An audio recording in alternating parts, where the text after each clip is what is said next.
నేటి మంచి మాట నిర్ణయాలను ఆలోచించి తీసుకోండి. అడుగులను చూసుకొని వేసి ముందుకు సాగండి.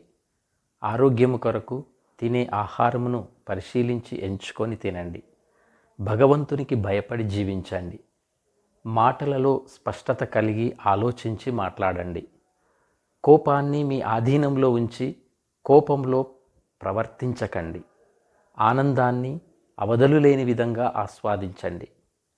ప్రేమను పంచండి. ప్రేమను పొందుకోండి. విలువలను తెలుసుకొని విలువగా జీవించడం అలవర్చుకోండి.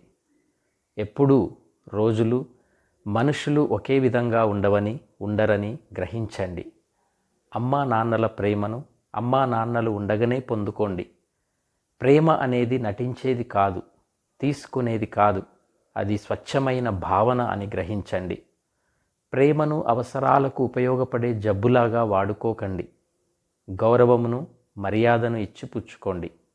అవసరమైనప్పుడు కావాలనుకోవడం, అవసరం లేనప్పుడు వదులుకోవడం లాంటి ప్రవర్తన మనుషులపై చూపకండి.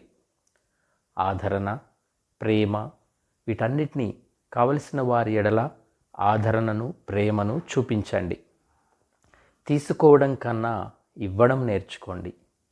అకస్మాత్తుగా భగవంతుడు మనకు ప్రత్యక్షమై నీలో ఉన్న మంచి ప్రవర్తన ఏమిటి, నీవు నన్ను మెప్పించే క్రియలు ఏమైనా చేశావా అని అడిగితే వెంటనే చెప్పగలిగే విధంగా జీవించండి.